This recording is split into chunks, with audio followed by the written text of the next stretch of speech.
The most valuable marketing channel for any business is going to be email. Only email gives you that one-on-one connection with your audience. And when executed properly, email allows you to convert more sales, generate more revenue, more profits. It's also free. Once you have someone's email, you get to draw their attention whenever you like. But the problem with most email is that it's not executed properly. So we're going to talk about the most common email mistakes, how to avoid them, what they look like, and look at some great examples of excellent email marketing. The most common problem I see with my clients is that they're trying to do way too much with a single email.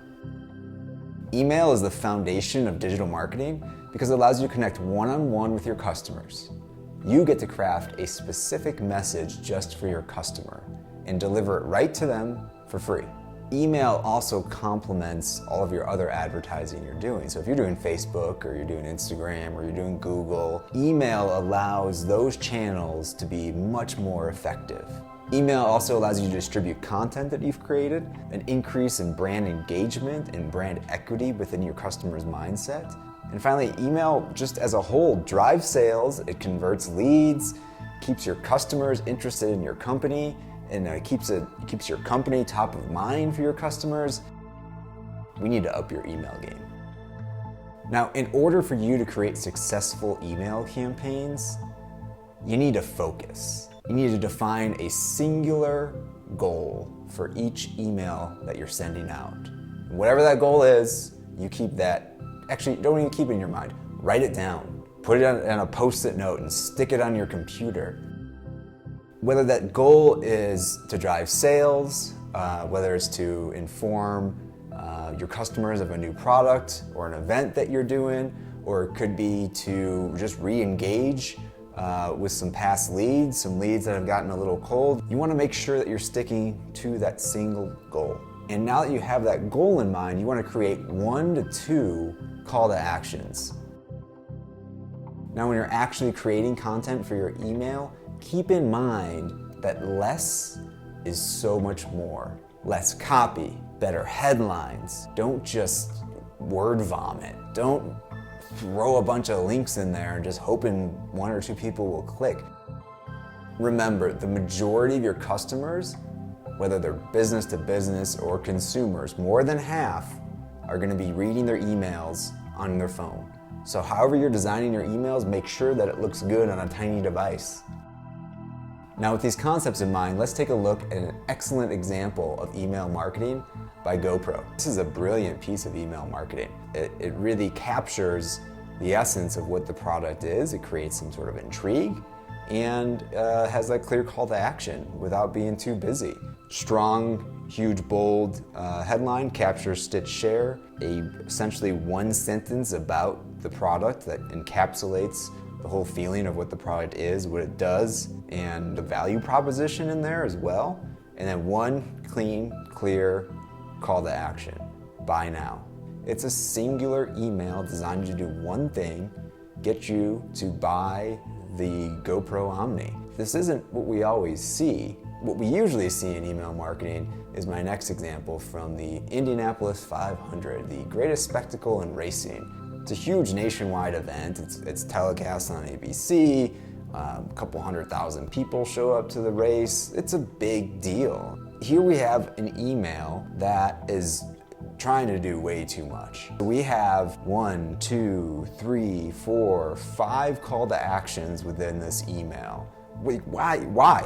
Why are you sending this email out to me? What do you want me to do when it should really just be doing one thing, and that's sell tickets?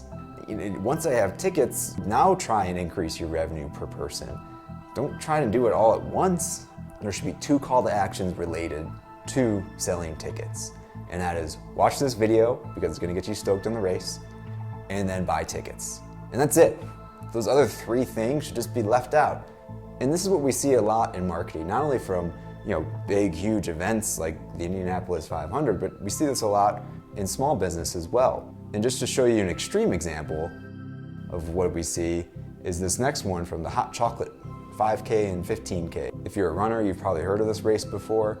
an atrocious email. There's just so much going on. There are 8 call to actions. It just goes on and on. There's so many links and colors and terribleness about this email. And this is what we see all the time with my clients, trying to do way too much. Stop it. Just stop. Stop. Let's take a look at one of the masters of marketing, Apple. And the whole idea is, here's this Apple ecosystem that you can have with the Apple Watch. This email has that singular goal in mind of showing fitness people of how Apple can help them achieve their fitness goals through the watch and the music. Now, there are 3 call to actions in this email, but they're all very unified around a singular theme of how Apple can help you in your fitness goals. But for most people that don't have a marketing department behind them, it's really good to stick and limit to 2 call to actions. So to wrap up all of our email talk today, now remember to define a singular goal for each email that you send out and limit that with 2 call to actions related to that goal. You need to make sure that your copy is very tight, very concise, very purposeful. Make sure those headlines are just great headlines. Test them with your family, your friends, your coworkers, your employees, whoever. Bounce headlines off of people and see, would they click on this? Is this interesting? And use your best images. Make sure that the images just pop. So once they do open that email, it's like, wow, I'm interested. If you don't have those type of images that just pop at you, consider using some stock photography. I'll throw a link below that will direct you to Adobe Stock. It's what I use for my stock imagery. It's not free, but it's a heck of a lot cheaper than hiring a photographer. So consider that. If you get anything out of this video today, it's that less is more when it comes to email marketing. I'm Francis Donovan. This is Mystemic Marketing. If you like this post, hit that like button or share it with your friends. If you want to get more marketing knowledge about small businesses and startups, hit that subscribe button and we'll chat soon.